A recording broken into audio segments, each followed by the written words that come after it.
This is about zinc extraction now, which belongs to a much later age, the date of which is unknown. And in the Zawa mines of Rajasthan, zinc has been extracted for centuries. But zinc gives a peculiar problem that as soon as you try to liquefy it, it vaporizes. The point of vaporization is very close to the boiling point. So, I mean, to the point of liquefaction. So those who wanted this zinc, and you need zinc to create, for example, brass, those who wanted zinc had to devise, and this is very smart of them, this kind of retorts where you are actually creating a downward distillation of zinc. You are putting the ore in the upper part and closing the whole thing in a furnace, and you'll be covering it all with charcoal or whatever, and then the heated ore will push the vapor to the lower vessels, which are condensing vessels, they are a little cooler, and those the zinc vapor will condense on the walls of the bottom pot, and then you can scrape it out. So this is how, so this is of course very advanced metallurgical techniques. We don't exactly know this is 11th, 12th century AD, but probably this could go earlier. Harappans were able to transform the appearance of stone material, drill those long beads, etch those beads on the left here by using some natural acids, from some plant juices and so on, and lime also. And they had a lot of fun transforming substances. They loved to transform things. And this is faience. This is a totally synthetic material.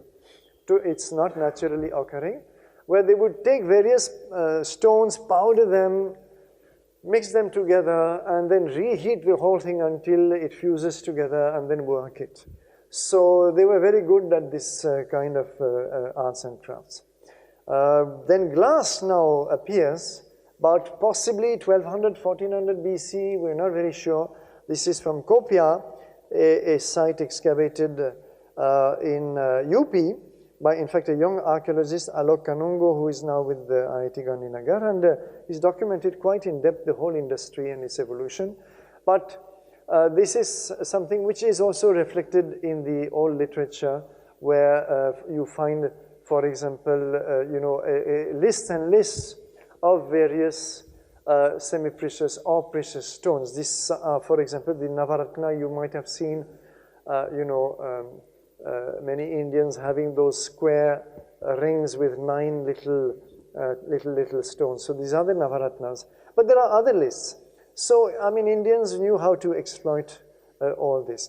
In summary, this is, of course, Prafulla Chandra Roy, who in the 19th century, I already showed his photo a few lectures ago, actually started a lot of major chemical industries in Bengal, such as this Bengal Chemical and Pharmaceutical Works.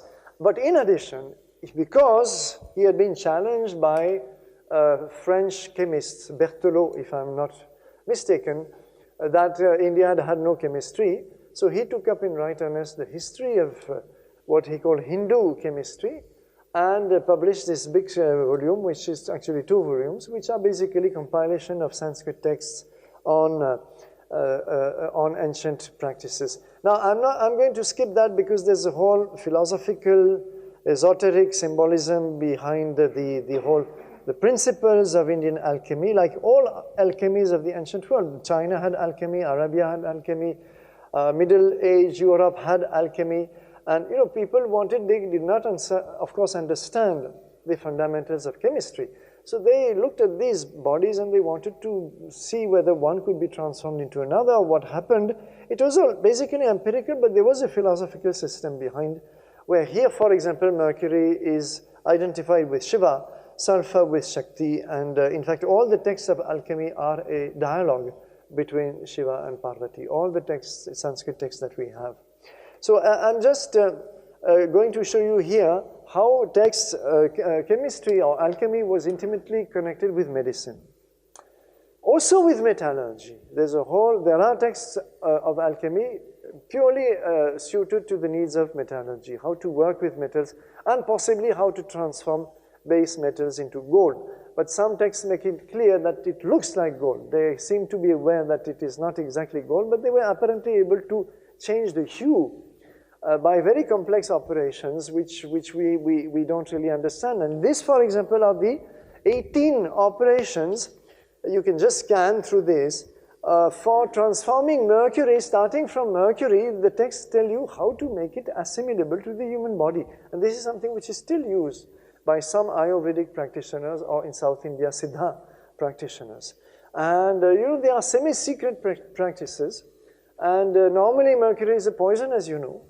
But they say that they can transform it into something else which is non-poisonous and assimilable, and they use it for rejuvenation in particular.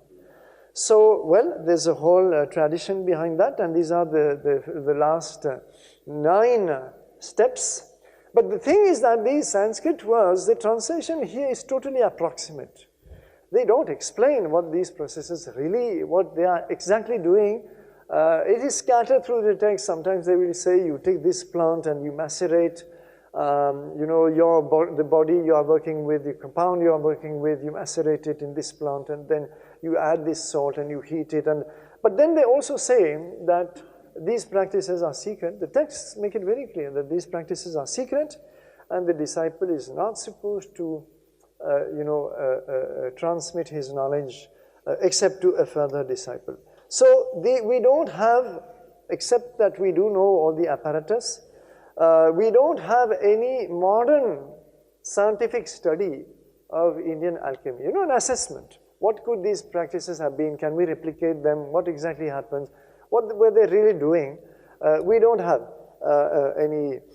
These are some of the apparatus where you can use, for various practices. For example, here you will be actually causing a distillation of whatever body you have kept here, and this will deposit on the walls of the upper vessel. Writing is a technology. You need to be able to handle writing materials such as birch barks, there's Bhurja Patra. That is in the north. In the south, it will be palm leaves. Let me show you the photos.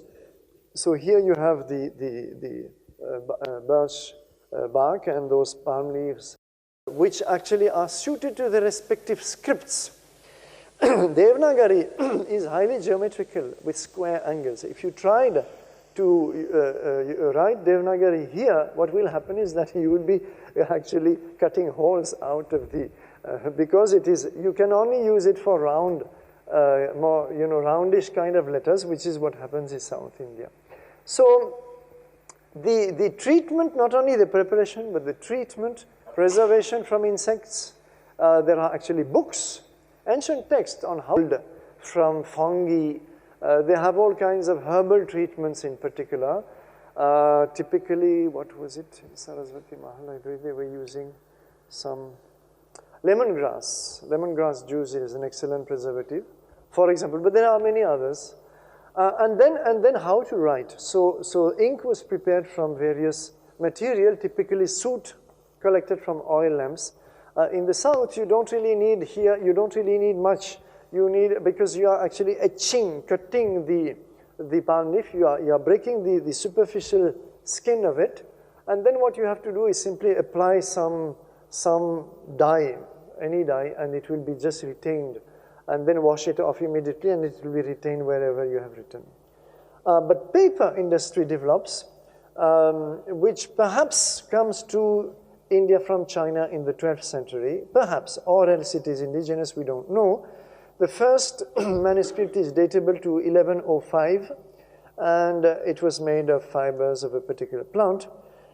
And initially, even though they produced paper, they will still cut it according to this, the standard.